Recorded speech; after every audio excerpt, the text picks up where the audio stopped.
Hi, good morning. This is Victoria Strombom. You've often heard me say that there's three people involved in a transaction: a buyer, a seller, and a lender. And I'm privileged today to have Allycyn Bennett with Sandstone Financial to share with us the most recent update in the lending institutions. Thank you for joining us. My pleasure. Thank you. What would you suggest would give a buyer a competitive edge? How important are credit scores, down payments? Can we talk about that a little bit? I think one of the most important things a borrower can do in terms of purchasing a property and getting pre-qualified is to make sure they are working with a lender that understands the overall process. Not every borrower is going to come in and be able to get pre-qualified and pre-approved right away. Running credit is an important part of the process, but every time a lender runs their credit report, that is known as a hard hit. And with every hard hit or hard inquiry that's on a credit report, that potentially lowers a borrower's score 4 to 5 points. So it's important to first, before a credit report is run, understand, is their income where it needs to be? Do they have the down payment already there? Are they looking at making a job change? Do they already know of credit issues that they have that we can address? So what I try to do is, before I actually run a credit report, I try to get enough information to determine, are we at the point where it's now prudent to run that report? One of the other things the borrower can do is they can actually access their credit online for free and have it be a soft pull and not a hard pull. And so many times we can work off that credit report as we're actually going through the pre-qualification process.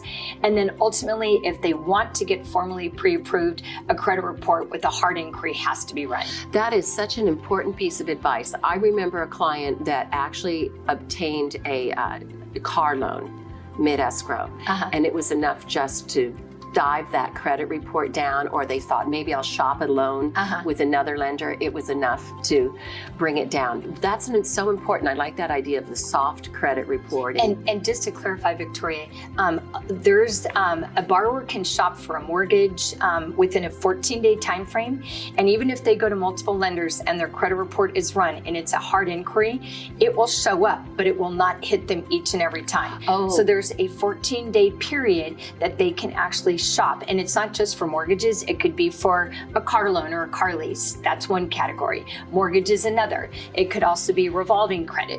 So each one of those categories counts separately, but a borrower can actually shop within 14 days, have different multiple inquiries on there, but it will only hit them once. But see, this is the difference when you're working with a professional like Allycyn, because you can understand what these potential pitfalls are and how to avoid them, while also accomplishing what you might want to be pursuing on the back end for your own needs or advocacy.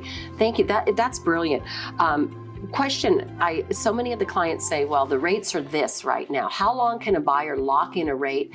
And I want to talk to you about that. And I also want to talk to you about, we're seeing more sellers wanting to lease back on a property you have retained possession. Okay. So sure, let's address the rate lock question first. So once the borrower is in escrow, that's when they can get a rate locked in. Lenders don't literally lock a rate in until a property's been identified and escrow is open, because they need to know how long is the escrow period. So lenders will lock in for 15 days, 30 days, 45 days, 60 days, 90 days, 120 days. Wow. Some now are even going to start offering 150 days.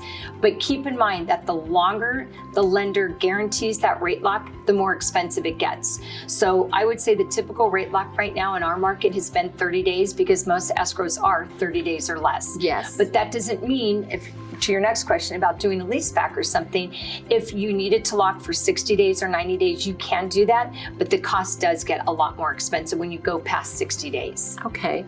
So as far as the seller lease back, we have a buyer who, is wanting to occupy the loan as an owner occupant.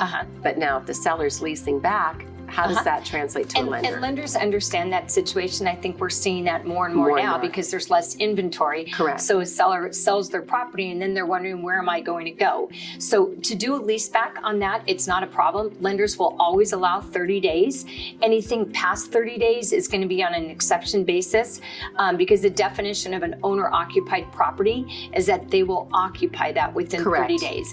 I've seen many exceptions to 45 and even 60 days, but past 60 days, it's likely not going to happen. Okay, so I have a counteroffer coming back to me, and they want the seller to be able to lease back for 45 or 60 days. And my buyer wants to sign that. How quickly can you determine, not to put you on the spot. Every lender is different with that. So the Fannie Mae Freddie Mac rule states 30 days. Yes.